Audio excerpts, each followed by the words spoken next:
한국말인데 참 어렵습니다. 예. 성경은 와서 듣지 마시고 미리 집에서 좀 묵상을 하고 오셔야 이게 뭔 말이냐 하는데 한국말인데 영어보다 더 어렵습니다. 예. 지금 세상은 너무나 빠르게 변화하고 있습니다. 기원전 6세기경에 활동했던 다니엘이라는 선지자가 말세가 되면 이런 일이 있을 거다 이렇게 예언을 했는데 그게 다니엘 12장 4절 말씀입니다. 말씀 보면 다니엘아 마지막 때까지 이 말을 간수하고 말세를 말하는 겁니다. 이 글을 봉함하라. 많은 사람이 빨리 왕래하며 지식이 더하리라. 말세의 특징을 두 가지로 이야기합니다. 첫 번째는 많은 사람이 빨리 왕래한대요. 빨리. 요즘 비행기를 타면 하루면 전 세계 어디든지 갈 수 있는 그런 시대를 살고 있습니다. 빨리 왕래하고 두 번째는 지식이 더한다는 겁니다. 스마트폰과 인터넷을 통해서 엄청난 정보가 축적이 되고 데이터 센터에 모여진 정보를 인공지능이 활용해서 우리에게 새로운 정보를 줍니다. 매일처럼 엄청나게 새로운 지식과 정보가 쌓여가고 있습니다. 다니엘 선지자가 이런 시대를 보고 예언을 했는지 하나님께서 하니까 그냥 받아 적었는지는 저도 잘 모르겠습니다. 하지만 그가 했던 예언대로 이 시대는 빨리 왕래하며 지식이 엄청나게 폭발적인 시대가 되었습니다. 노동 생산성을 향상시키는 것을 산업혁명이라고 합니다. 사람이 일을 했던 것이 10, 100으로 갑자기 엄청나게 많은 생산성이 늘어나는 것을 산업혁명이라고 하는데 지금까지 4번의 산업혁명이 있었습니다.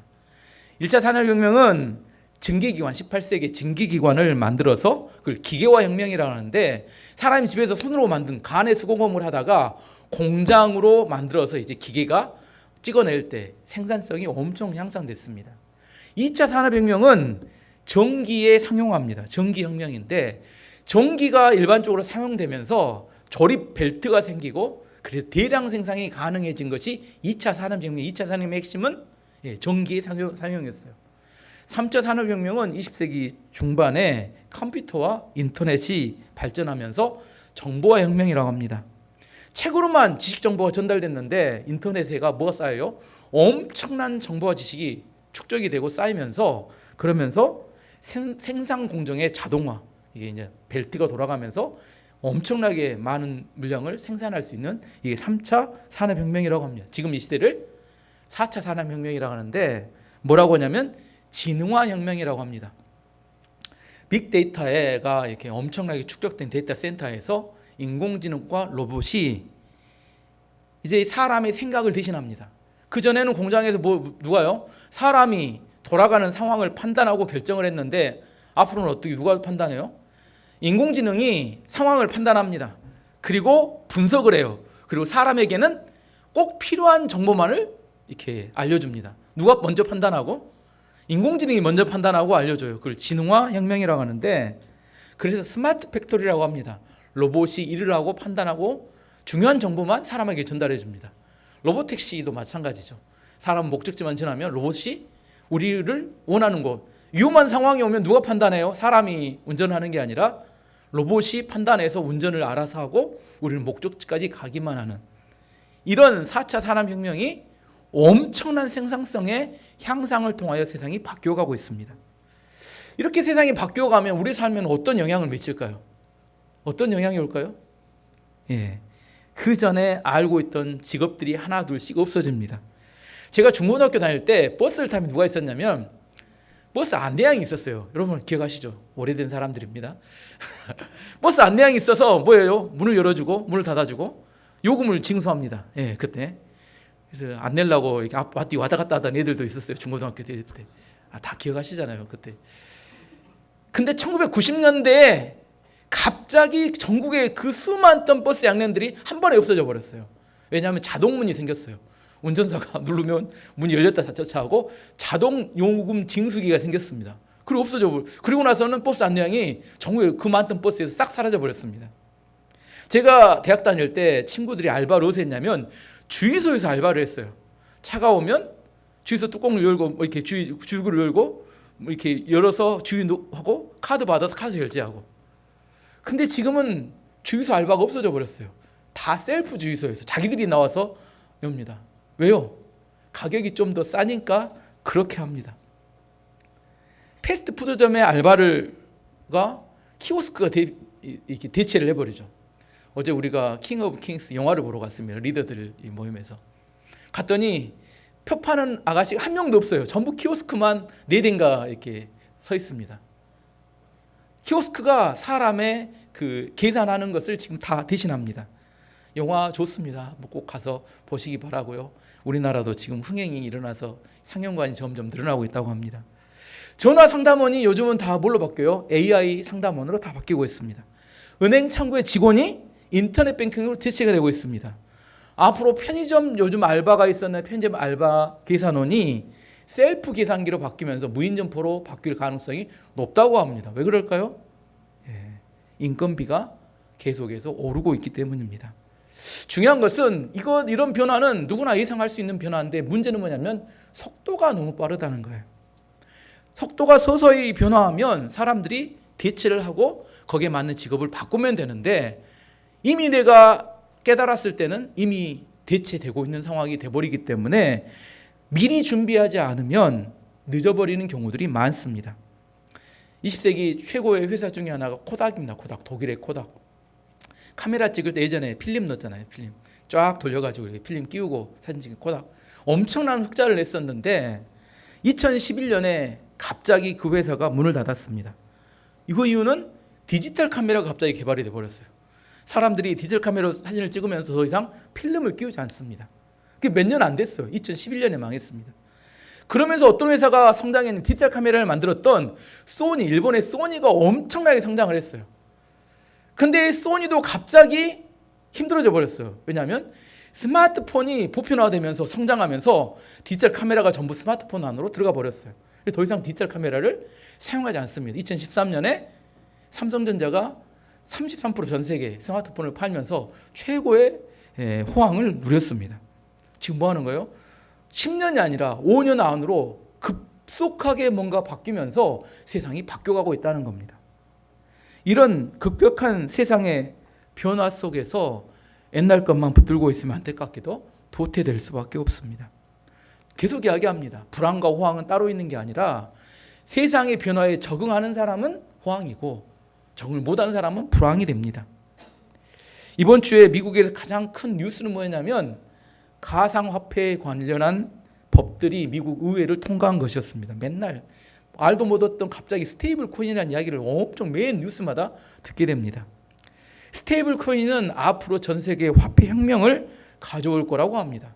지금 스테이블 코인이 나온 배경을 설명해 보면 화폐, 돈이 지금 중국과 미국 사이에 그 화폐를 놓고 큰 충돌이 일어났습니다.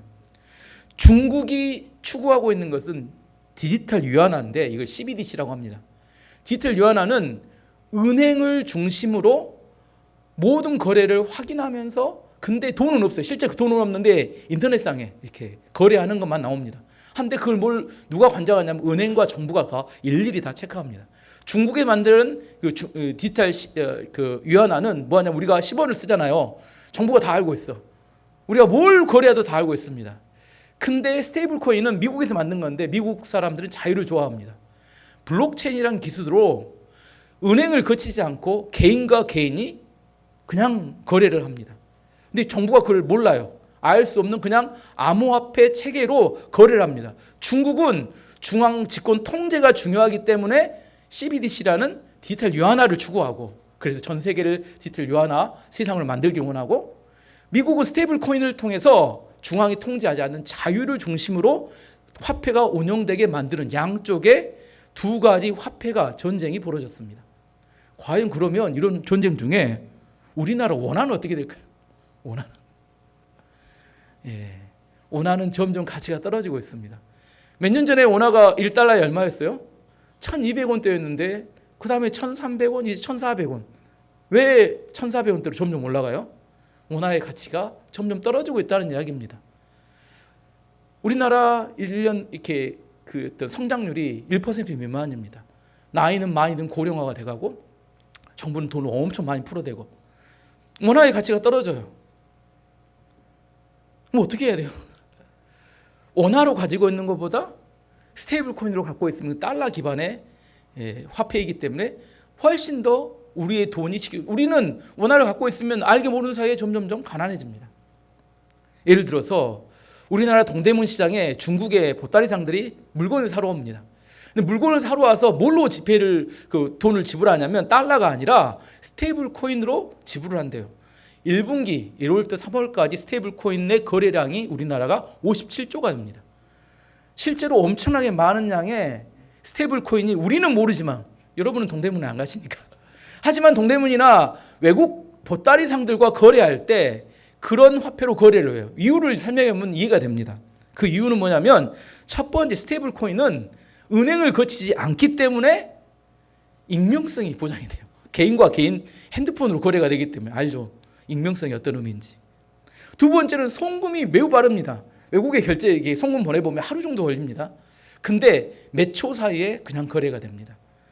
세 번째는 달러 기반이기 때문에 변동성이 없어요. 우리는 원하면 하루에 10원, 20원이 왔다 갔다 하는데. 네 번째가 매우 중요합니다. 수수료가 매우 저렴해요.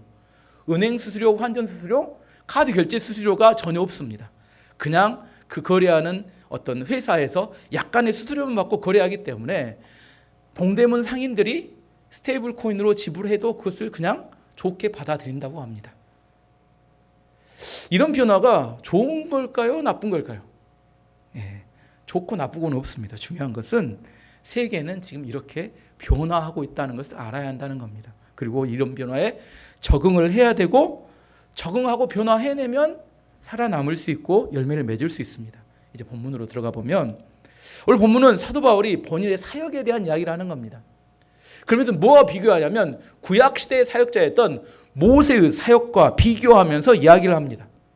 구약과 신약을 비교하면서 구약의 시대를 뭐라고 하냐면 율법의 시대라고 합니다. 구약의 시대는 뭐라고요? 율법의 시대. 신약의 시대를 뭐라고 하냐면 성령의 시대라고 합니다. 신약은 뭐라고요? 성령의 시대입니다. 구약의 시작은 모세가 시내산에 올라가서 하나님께 십계명의 돌판, 십계 영화 보셨죠? 왕의 왕은 보십시오. 킹 오브 킹스는 보시고 십계 영화도 보세요. 십계를 보면 모세가 산에 올라가서 시내산에 올라가서 십계명을 받습니다. 십계명을 받을 때 하나님께서 약속해 주세요. 너희가 이 10가지 계명만 잘 지키면 내가 너희의 하나님이 되고 너희는 내 백성이 되고 내가 대대손손이 너희를 축복하고 은혜를 베풀 것이다. 구약시대의 조건은 딱 한 가지였어요. 하나님이 어떤 면 축복을 주신다고요? 뭔만 지키면? 10가지 계명만 지키면. 이스라엘 백성 오케이. 몇 가지니까? 10가지쯤이야. 요즘 성경 갖고 오셨어요? 또 성경도 안 들고 오던데 성경 뒤에 보시면 십계명이 나와 있습니다. 십계명이. 자, 십계명을 한번 읽어드리도록 하겠습니다. 또 여러분이 또 십계명이 뭔지도 또 모르시니까 성경은 그냥 집에 놔두고 다니신가요? 성경 갖고 다니십시오. 예, 성경 갖고 다니는 것은 성도의 기본입니다. 제1은 너는 나 외에 다른 신들을 내게 두지 말라. 제2는 너를 위하여 새긴 우상을 만들지 말고 또 위로 하늘에 있는 것이나 아래로 땅에 있는 것이나 땅 아래 물속에 있는 것에 어떤 형상도 만들지 말며 그것들에게 절하지 말며 그것들을 섬기지 말라. 제3은 너는 내 하나님 여호와의 이름을 망령되게 부르지 말라. 제4는 안식일을 기억하여 거룩하게 지키라. 제5는 내 부모를 공경하라. 제6은 살인하지 말라. 제7은 간음하지 말라. 제8은 도둑질하지 말라. 제9는 내 이웃에게 대하여 거짓 증거하지 말라. 제10은 내 이웃의 집을 탐내지 말라. 이게 십계명입니다. 뭔만 하면 돼요? 이 10가지만 지키면 하나님께서 대대손손이 축복하고 은혜를 주겠다. 근데 이게 지키는 게 쉽지 않았다는 거예요. 처음에는 한 개를 무너뜨리는데 두 번째 무너지고 세 번째 점점점 지키는 게 별로 없어지고 나중에는 하나님을 떠나게 되더라는 겁니다. 제 고등학교 다닐 때 제 고등학교 선배 하나가 신앙생활을 굉장히 열심히 하는 선배 한 명 계셨어요.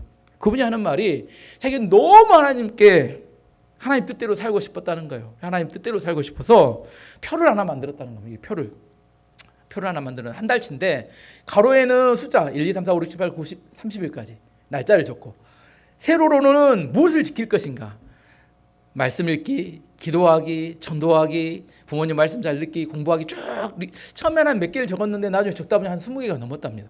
표를 딱 만들고 날마다 표에 내가 한 것을 체크합니다. 이렇게 기도하기, 말씀 읽기. 오늘 전도를 못했네. 이 체크했어요.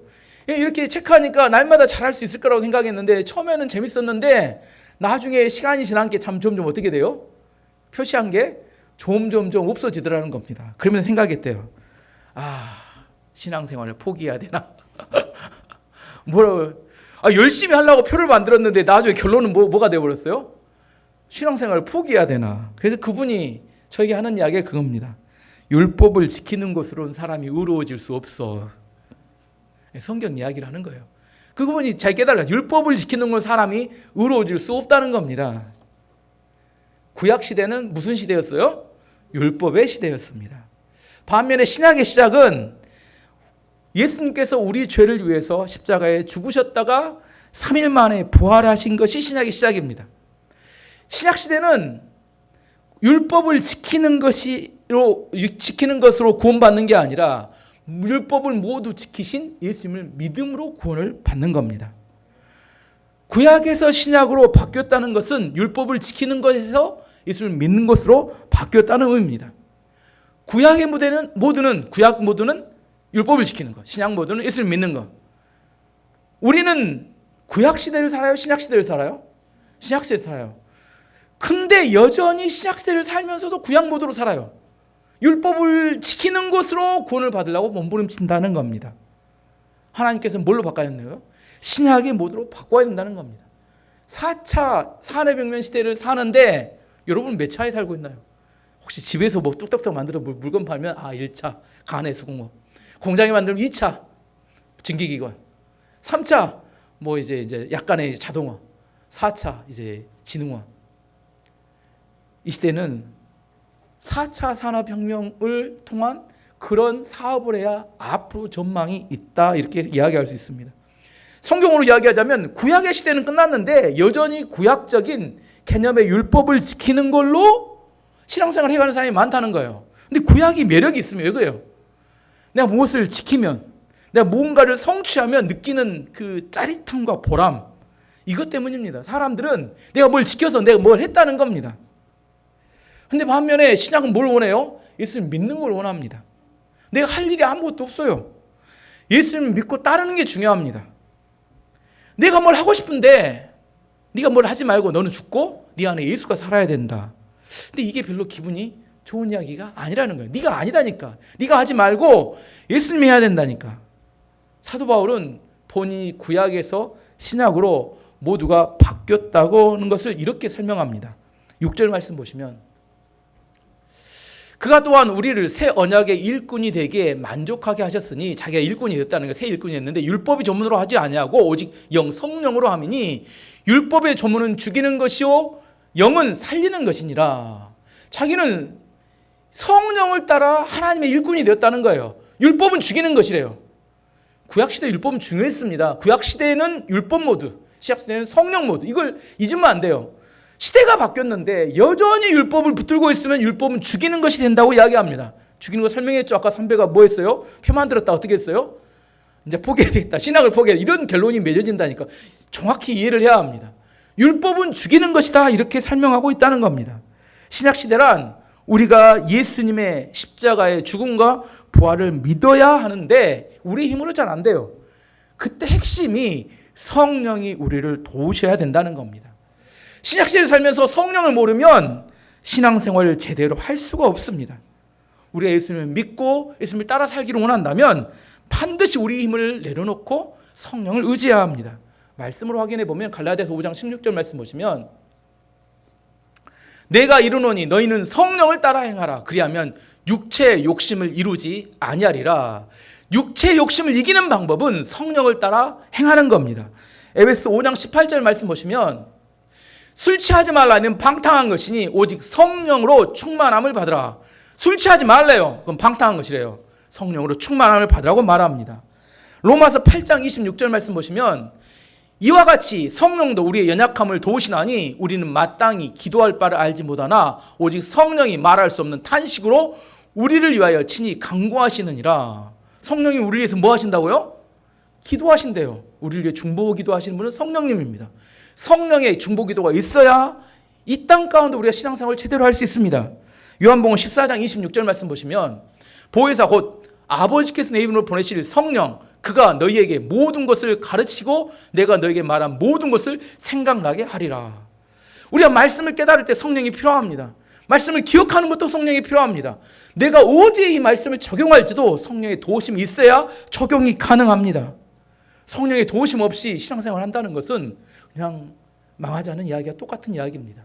특별히 영적 전쟁을 할 때, 악한 마귀와 싸울 때, 악한 마귀의 공격을 이겨내고 열매 맺는 삶을 살기 위해서 반드시 성령의 도움이 필요합니다. 에베소 6장 13절에서 18절까지 말씀 보시면, 그러므로 하나님의 전신갑주를 취하라. 이는 악한 날에 너희가 능히 대적하고 모든 일을 행한 후에 서기 위함이라. 그런즉 서서 진리로 너희 허리띠를 띠고 의에 호신경을 붙이고 평안에 복음이 준비한 것으로 신을 신고 모든 것 위에 믿음의 방패를 가지고 이로써 능히 악한 자의 모든 불화살을 소멸하고 구원의 투구와 성령의 검 곧 하나님의 말씀을 가지라. 18절이 중요합니다. 모든 기도와 간구를 하되 항상 성령 안에서 기도하고 인류에 깨어 구하기를 항상 힘쓰며 여러 성도를 위하여 구하라. 항상 성령 안에서 기도하고 항상 성령 안에서 기도하라고 이야기합니다.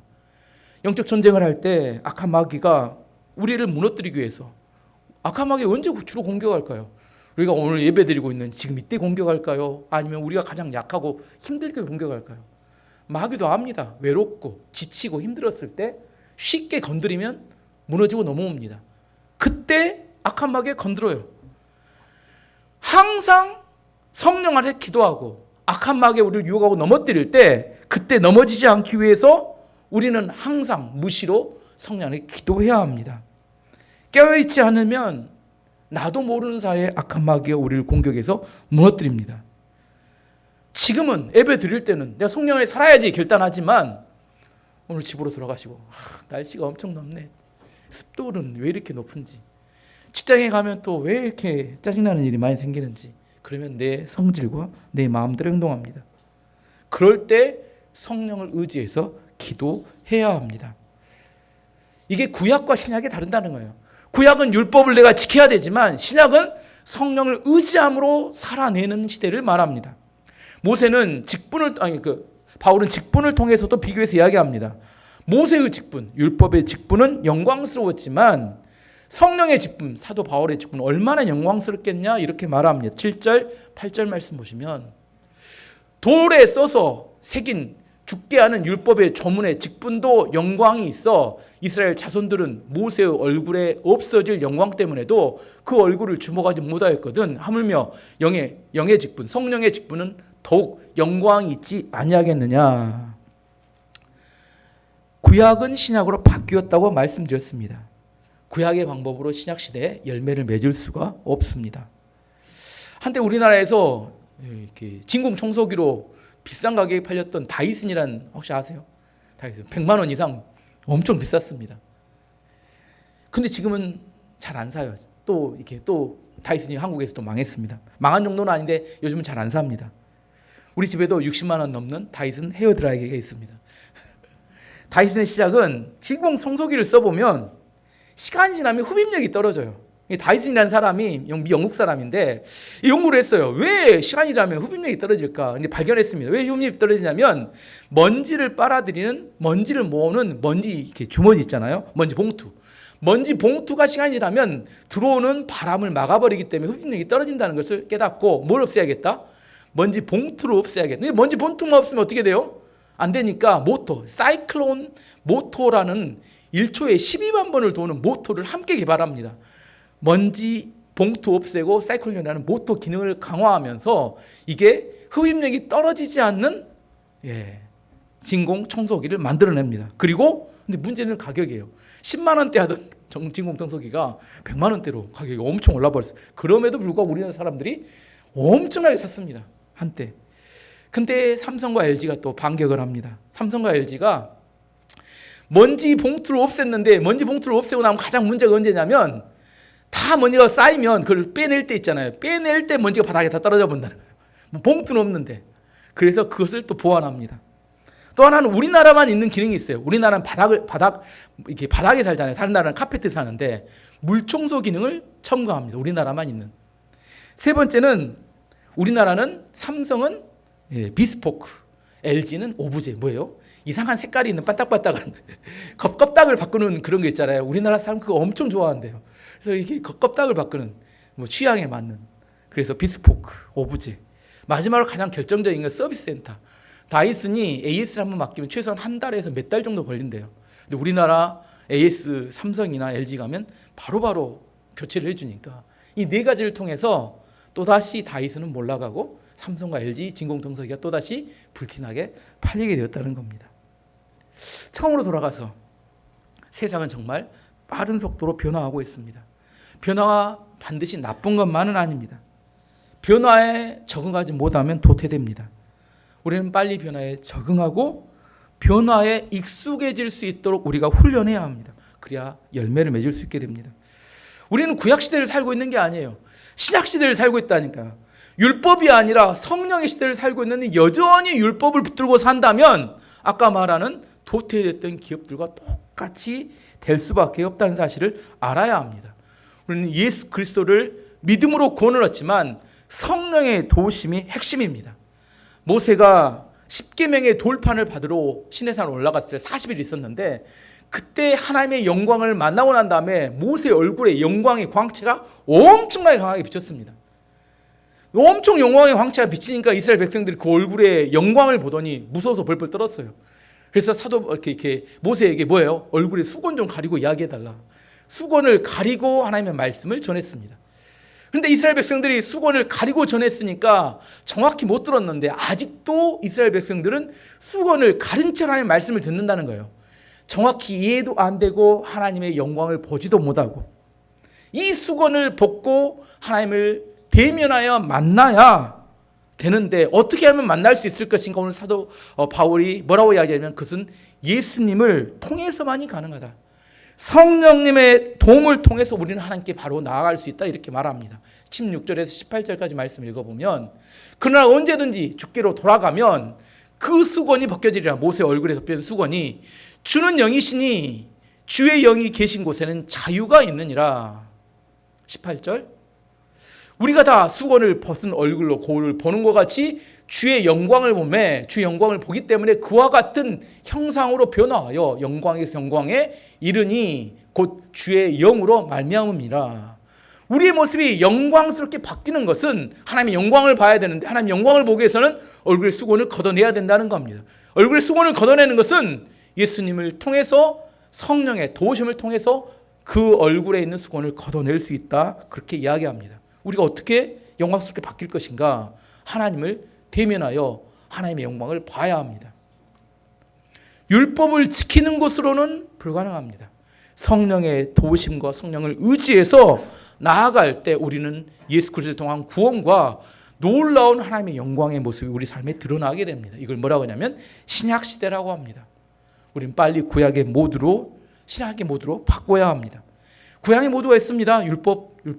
신약의 모드가 있어요. 성령. 이게 두 가지 다 오늘 올릴 수 없어요. 하나를 오늘 하면 하나는 오프가 돼요. 이게 딱 여러분 그 기억하셔야 합니다. 둘 다 온이 안 되고 하나는 오늘 하면 하나는 오프가 됩니다.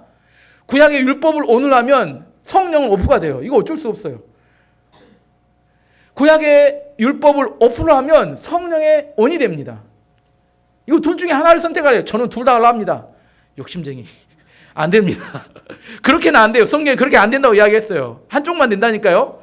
율법을 내려야 돼요. 내가 율법을 지켜서 내가 하나님의 구원을 받아야겠다. 이걸 끝내야 합니다. 그래야 내가 성령을 의지해서 하나님 앞에서 열매 맺고 구원받을 수 있게 됩니다. 시대가 바뀌었다고 엄청 빨리 바뀌었다고 이야기했습니다. 시대가 바뀌면 직업이 없어진다고 했어요. 내가 적응하지 못하면 시대에 도태됩니다. 마찬가지입니다. 신앙생활도 구약에 머무르면 우리는 아무리 열심히 교회를 다니고 신앙생활해도 하나님의 은혜 가운데 영광스럽게 바뀔 수가 없습니다. 성경은 분명히 이야기합니다. 성령을 통해서만이 우리 하나님의 영광을 볼 수 있고 그 하나님의 영광을 볼 때 우리가 영광스럽게 변화됩니다. 자세히 설명하지는 않았어요.